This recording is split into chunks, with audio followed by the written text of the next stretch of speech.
Well, I'm so glad you could join us, Miles. What? I'm so glad you could join us. Like I'm not always here? Well, I'm usually here. everyone takes a trip in vacationing in the summer. That's right. I'll take one of the fall. It's nice to see you. It's been a while. Thanks. It's, I missed it. a friend of mine here today.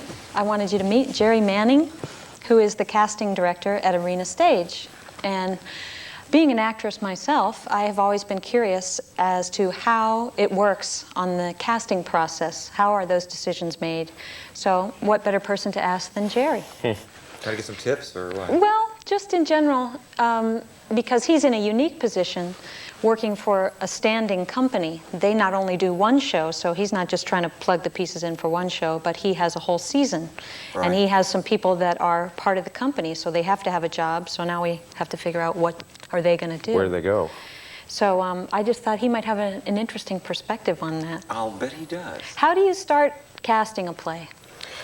Well, I guess, you know, when I got the job as casting director, I asked that, does this mean I have to read the plays now? And I think that's sort of the first thing. You sit down with the script and you read it and you just draw up. These are all the actors that have to be in the play. These are the roles. And at the same time, you start talking to the director. You can read a play like Twelfth Night, which I've been working on recently, and not know that the director wants everyone to sing and a lot of them to dance and some people to play musical instruments. So. That's not evident from reading the script. Not always, not always. If a director is doing a very straightforward production, then you get a lot of it, but it's reading the script and talking to the director. I guess the third part of it really is knowing actors. I was going to say, you'd have to know certainly the people that were around you and right. say, you know, this would be perfect for Ron so-and-so. And exactly, like that. Exactly. So you call him first and say, this would be great for you. Or do you do that? Well, yeah, I do. I usually do.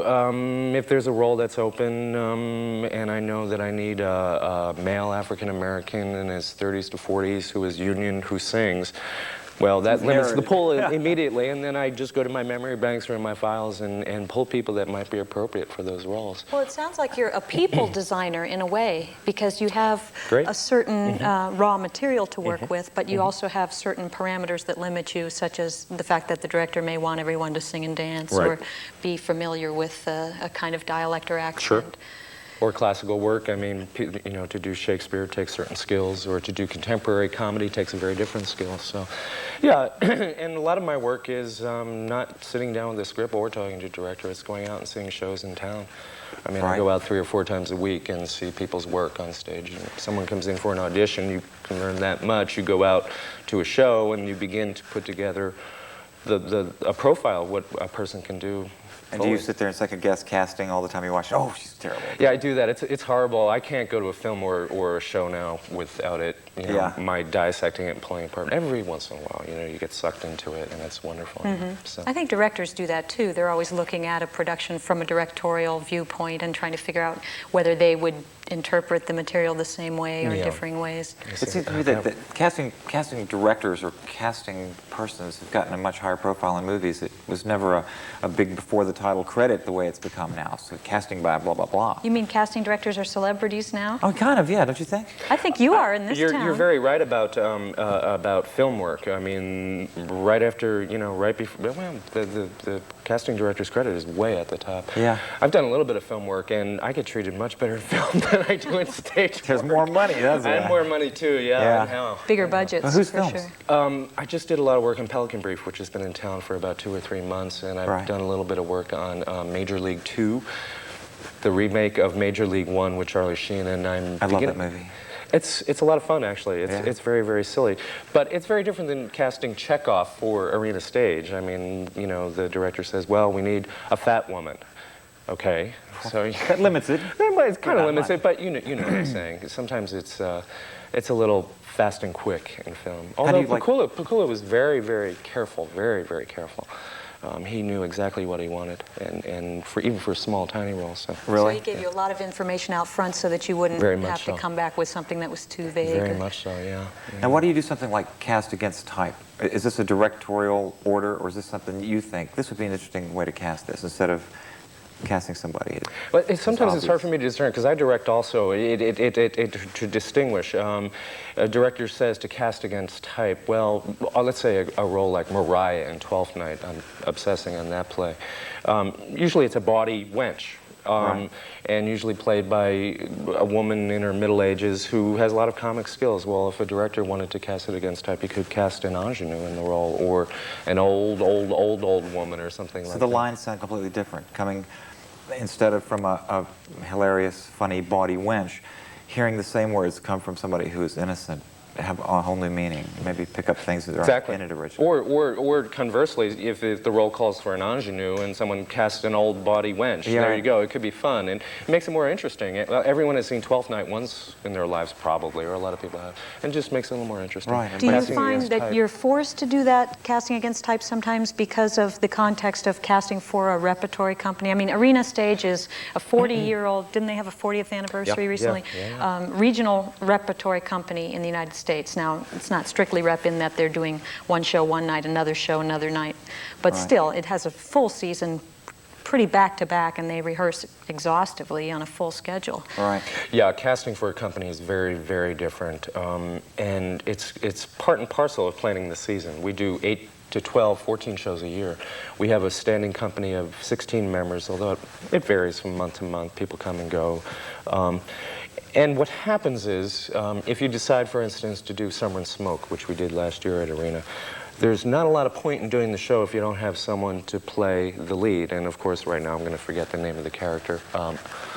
Why can't John Buchanan and John Buchanan and Alma, right, right. We had someone we felt should play Alma, so we said, good choice, we'll do that one. And here are the actors in the company that can do it.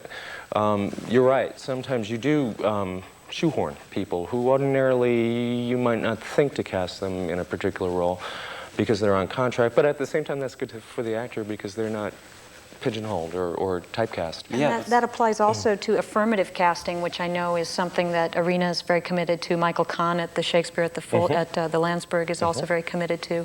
That can have some controversy. Do you want to talk about that a little bit? Sure, sure.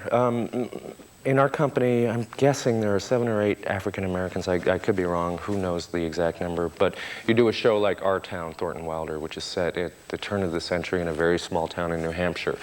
Well, demographically, there are no black people in New Hampshire. Nor are there Hispanic or Asians, right? And not even to mention back in 1890 or whatever. Doug Wager, who directed that production, cast not only African Americans and Asians in the play, in a place where there weren't any, or maybe only 1 or 2, but within family, he crossed culturally cast, so that you had an Hispanic actor playing the father with an Anglo-Caucasian daughter and an African-American playing her brother. Right. There was a lot of controversy about that. Jonathan Yardley, actually, in the Washington Post, tore it apart. Horrible. How could you do that? How could you? This is not what Thornton Wilder meant. And, No, no, but you can't do that all the time. I mean, yeah, I think it helps to break people's preconceptions and hopefully help them access the material. If it works the play for you, there's something to be said for that too. I mean, you could have a midget father and a giant, child and 2 mothers. I mean, you could figure out any way to screw a play up, and you're spending so much time thinking, well, they can't be brother and sister, that you're not listening to what they're talking about. But I've seen, I've been to plays where there was obviously affirmative casting, Black Lear or something like that, and you think, Shakespeare didn't really have this in mind. Yet it makes no difference. After a couple of minutes, it's just, he's the actor doing it. These are the lines. He's acting like crazy. And it's especially easy in Shakespeare because all of his plays, the history plays are very precisely set, but a lot of his plays are kind of once upon a time, and who knows where this is, and who knows who these people are. And originally, men played every part, so we already know that's true too. There you go. There were no women. Men played all the women's roles. Right. And all of a sudden, that's making a big comeback in DC theater. I mean, every theater in town, the big thing is to cast men as women. The next show I'm going to do something original and cast women as women. There you go.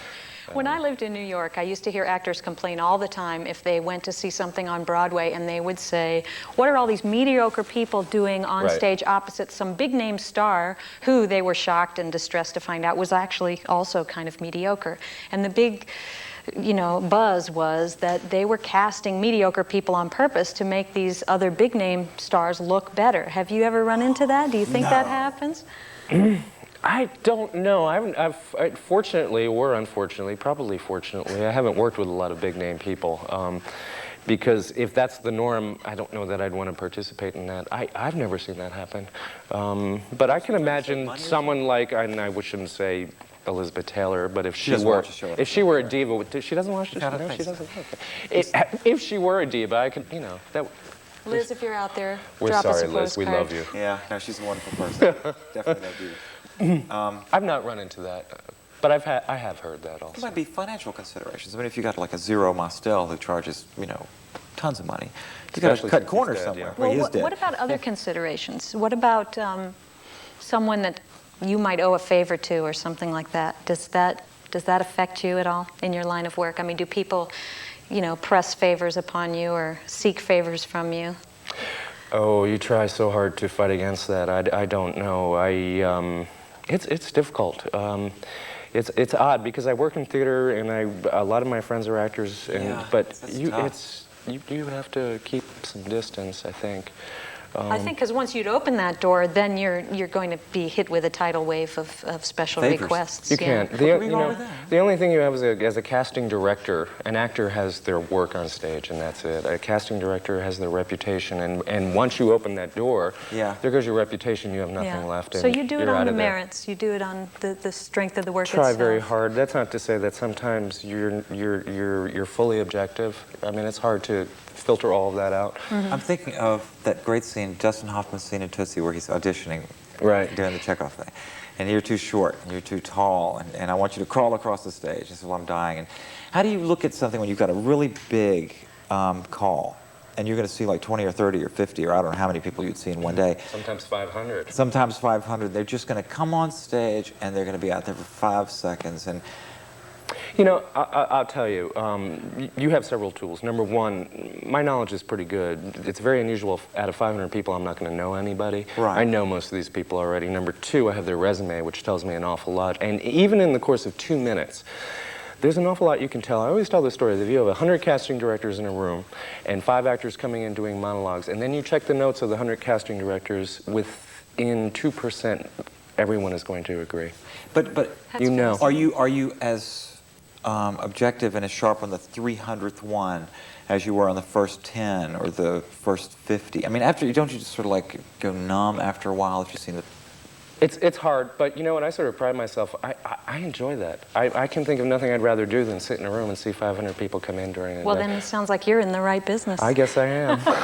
Well, he may be able to tell in 2 minutes what's going on, but unfortunately, we don't have enough time to get into the really fine detail about what Jerry does. Not even 2 minutes left? Some other time. But you can Yes, come would see you? Jerry's work at the Right, arena. tell us about your show. You're doing a show at the Writers I'm Center in directing Bethesda. for the Small Beer Theater Company. I'm directing Debbie Pryor's new play called Mud Flap Goddess, and it opens on September 22nd and runs well into October. It's going to be a lot of fun. Good. Great. So come and Thanks see for that. coming, Jerry. Thank you so Yeah, much. good to Thank have you. you.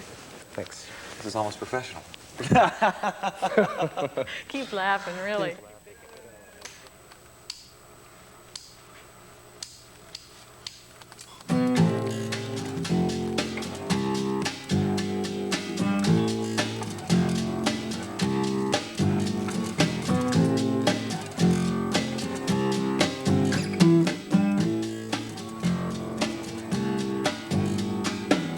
The night goes out the heroin, and Punky has his way. Floppy dial against the ropes again. Roller coaster, sink or swim. I remember the roses, I remember the ring, remember the ice cube, baby, melting in my sink. And we represent the lollipop guild, retarded men of better pills, parading for grace, the doggy and the girl. Judy dropped her doggy dead. He bit the hand, she said, hey baby, you remember when the night went out, the heroin? But I think it's time we close down the drugstore. Can't help you, help yourself. Just remember the roses and find someone else. And if you think you can do better, go ahead. But you might have to work harder, boo. Find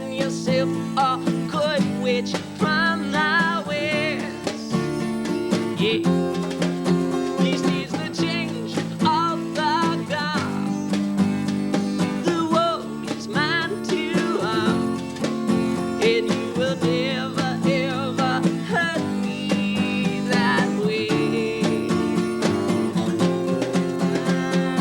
We represent the lollipop field, retarded and a better pills, parading for grace the doggy and the girl. I wish you wouldn't call, I wish you wouldn't beg. It only makes it harder, reminds me of the pain. I only throw at roses again. Now you're pushing all the buttons, got the needle and the thread. But I wanna know, why did we care this much before? Got a date. We represent the lollipop guild, retarded little better bitch, parading for grace the doggy and the girl. We represent the lollipop guild, retarded little bitter bitch, parading for grace the doggy and the girl.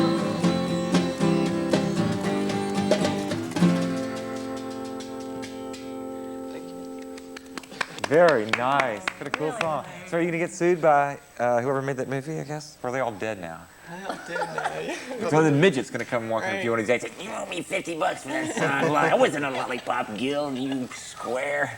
well, this is, of course, Big Black Nun with the addition of Sven, a new percussionist. And introduce everybody so we can get on with this. Okay. Eric? This is Eric Leifert. You've met him before. Yes, I have. And Riley. On guitar. Riley, kind of half brother here. And this is Sven above. What's his other half? What's his other half? And this is Sven above. Sven above. Sven above. And Fire D. Exactly. Yeah. Sven above. Is this kind of, is this tough for you, just brushes and a snare drum and just not having the kit? That's my bet set. This is your bed set. Nicely put. Usually I play a whole drum set. Yeah, I figured that. And Yes, why do you guys except we're in sing, bed now. why do you sing unison on that? Not that it isn't just incredibly beautiful, but you guys are all singing the same thing. We represent. Well, we just, I guess Lucy gave me an idea. This friend of mine, you might know. I remember the blonde girl. Yeah, Yeah. blonde chick. She. I remember her too. But here, just giving other people a chance when they ever hear a song, you sing with it. Right. Let them sing the I harmonies. can't imagine anybody not singing this song the next time they hear it after the first time, or probably the second chorus after the first chorus, if you can get this thing on the radio. Which, speaking of which, what are you trying to get on HFS? We're trying to get That's smooth, wasn't it? piece of vinyl. Yeah, that's a nice Yeah. transition The there. vinyl, of all the things in the world. You picked Vinyl's the- really hip right now, apparently. Oh, I agree. 7 inches worth. Yeah. Yeah. It's a 45, so Yeah. they're. It's a good way to get noticed these days, I guess. Wait, you mean you're making a record? We're making A a real record? Yeah. You know what you got to do? Yeah. You know the little thing in the middle, the little pop-out thing? You got to make things that say like Big Black Nun and put those in the record so Oh, that yeah, people right, always yeah, have right. those. Sure. And they'll use them for other 45s that they have. Well, it is on red vinyl. We're Oh, that's doing good. that. Ooh, exotic. And Yeah. this is on one side, I hope. Yeah, this song is on one side, and Good. another song on That we've the other played, that side. we've That's played on very here before. cool. Yeah. What's the name of the song on the other side? Cocoon. Cocoon. Cocoon, yes. Good. So it's just sort of this The side and embryonic that. surfboard song. Right. The surfboard song. That's a good song. When is that coming out? It was supposed to be out this week, actually. So sometime We in don't have one here, September. though, so apparently it's not ready yet. So, but we anticipate like a week and a half, I think, is what What we're would the looking record at. company say? An anticipated fall release? Yeah, right. Yeah. That's right. Well, it's fall now, so. I think it's Yeah. Oh, it's to go copper. Right. Projected to go copper, yeah. That's a great song, man. I'm going to be haunted by that thing all the rest of All the right. Well, if you hear it The on day at least. HFS, if you I'll hear call it, in. please call and request it. The thing is, it's just really tough to get airplay these days. As you know, the radio stations are all like forced to play these playlists. And so we would really like to somehow get into something beyond Damien, bless his heart. You Yeah. know, he's got a great show. The But local show. yeah, and he's the only one, the rest of the time. Well, you know about that station up in Maryland that has nothing but local music? What would that be? Yeah. I was afraid you were going to ask me. I was like, everybody knew about this. It's a Yeah, station I know. owned by a British woman, and they play nothing but local music. great. Lots of different genres. We'll but find out. Yeah, we will, because I've been wanting to get her on the show, so I'll try to get her on here sometime, and she can tell us how she does And there it. are some local record stores and CD, like Go Records. Oh, sure. Whatever. That will put your stuff in the rack and call you Yeah, back, yeah. and not rip you off, which is Right. nice. It would be nice if there was more, because HFS has kind of gone downhill even, but well, it's, it's no secret, but that's all there is. That's close to, Yeah, it's not even in DC. right. Yeah, true. Yeah, so Well, kind these of days, goes with. progressive music stations have to cling for dear life, don't they, before they get turned into country western Right, stations? right, yeah, Or just corporatized or whatever Right. happened to Right. HFS. yeah, So, exactly. Yeah, but I mean, I hate to be the voice of dissent here No, as it's an cool. artist too, but Please do. a lot of what I used to hear on HFS. I mean, an hour and a half of Irish sea chanties, whatever Yeah, right. things were in the morning, and I'm not as multicultural as the next guy, but I just think that the tightening up of the playlist helped focus on some artists that really benefited by that Right. that more frequent exposure than being played once a week or once a month or Right, something but like then that. there's those, 'Cause then you can't then get there's on. those days when I hear the same Cars song 5 times in one day. And they're broken up. I think once you break up, unbelievable, they you should know. stop playing your records. That immediately would free up a lot of airtime. It's true. Steve Miller, I mean, if he's not on Fresh tour, music. don't play his music anymore. Cream, no more, because they're gone. Eric Clapton's still around. Do his new stuff you can play. But man, of you course, hang up the Ken hat. Hendricks wouldn't be on anymore, but I can listen to my records. So. But just think of that, man. That would be a great thing to lobby for. Go see Jack Valenti. We'll say, Jack, we have an idea here. Jack, he's in film, isn't he? He's not in. He's one of these arts guys. He'll Well, always maybe do we it. could team up with Safeway and Giant Shoppers Food Warehouse, with a demand for fresh music. Yes, we demand fresh music. See what happens. So besides cutting a record, you guys are also doing concerts. Yeah, we do play live. They do play live. What's As coming much up? as I hear you're doing the Bayou, Doing the Bayou. Somebody else. Yeah, Eric, where are we playing? Where are we playing, Eric? mainlining at the Bayou, Mainline. Not headlining. You've been headlining. there. Saturday night, September 11th. Very The good. Bayou. Okay, good. Be there. And then you have another one coming up too. Local, yeah. What else? October 23rd. 15 is minutes? That 15 minutes. Good. October 26th. Okay. It's a Saturday. Big That's Black a Nun. swinging Look for joint. it. 15 minutes. Yeah. Who would have thought they would have survived? Yeah, They it keeps do. it alive. Always. And Dante's got a new place now too. That's Dante's that was up on 14th. Yeah, he's still there. Yeah. Now he's But no, yeah, he opened up another place across the street. Around the corner or something? down the old Calabash? 14th and U. Yeah, in the old Calabash place. Wow. Oh, Wonderful. yeah. So what was the thing you wanted me to ask you about? Oh, Sven. How did Sven join the band? That's what you said. Yeah, well, definitely. I mean, I'm not exactly Ben, how Dick did you Clark here. join the band? How did I join the band? I came into DC at election night last year, and I sat very lonely in a bar in Georgetown, and there met Riley and 2 other guys from a warehouse, Ecomedia Art Science warehouse. Yes. This is We know such this way guy. nice. And I didn't have a place to stay, and they asked me. He was just traveling cross Right, country by right. himself. Yeah, and they asked me like if I needed a place to stay, and they invited me to stay and hang out for a night and stuff. And I met the band and we jammed, and I had to come back. Strange bedfellows. That You is never kinda know. weird. Oh, You yeah, might, you yeah, might it's get a really place quite to crash ironic. for the night and a band. Yeah, out of that one night came 2 weeks. Actually, we made all that up. We ran an ad. And In he saw it in Germany, right? in the Frankfurt City paper. It's the only place you could afford to write. we figured we'd try everywhere else. Why not? Why not fucking? Why not? Yeah, Lisa got a job like that once. She was living in New York and somehow got in a band in Baltimore. You can say fuck on here. You're not supposed to, but you can. Yeah. I don't suggest you do it. Right. I don't say it. Okay, get your other songs started so Okay. at least we can get 2 things on here. Now, this isn't the Yeah. B-side. This is another A-side that's not on Yeah, record this is yet. not on yet. Actually, this second song was inspired by our experiences at the warehouse, and Sven and I actually lived down there in the Beta Punks warehouse. Right. And They lived there, and Eric and I got beat up there. yeah, Oh. we had these 2 guys were pretty much mauled. Who beat you up? A couple crackheads. Muggies. And then, but Muggus. Xylo, the title, really epitomized. It's pretty much about a lot of the experience of the violence of living in D.C. that we've had to come across frequently. But Xylo is a friend of ours who actually he works at Dante's, who was actually shot in the face, and got up after his attackers stole his $2 or whatever, and walked back to Dante's, and of course, he's got blood coming out of his face, and he said, "I've been shot in the face. Maybe we should call an ambulance." And It's very self-possessed, I would Yeah. think. Okay, hit it. Yeah. A one, a two.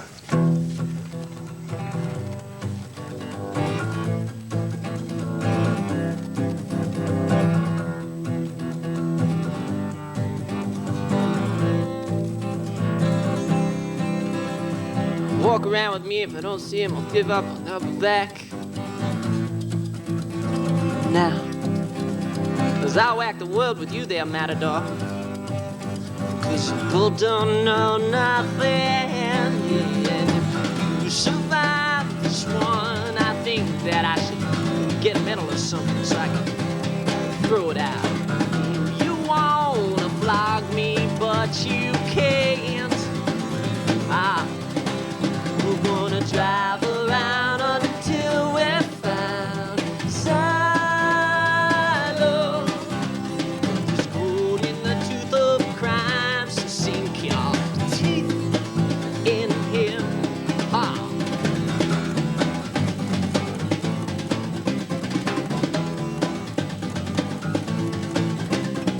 Walk around one more time. If I don't see him, I'll give up. I'll go home. I'll think about running.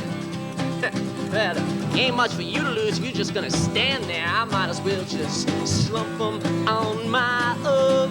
Yeah, and if you can find a reason, then I'll hang around just a little longer. But I don't know if I can hold on till Sunday. You are gonna have to think on your own.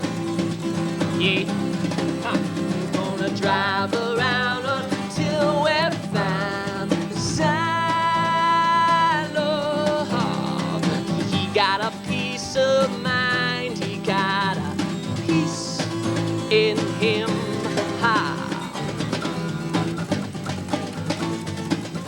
Yeah, he do. Little peace. What do you do when Dr. Seuss did all he could do, but still I lose? You tell the world I'm going back and leave it all again. I did all I could do and nothing would win, but I still ain't got to go back again to the world that I know where I find him. We're gonna drive around until we're found. Silo, he got a peace of mind, he got a peace in him. We're gonna drive around until we're found. Silo, yeah, there's gold in the tooth of crime, so sink your teeth in him. Got a hole in his face. Somebody gotta know.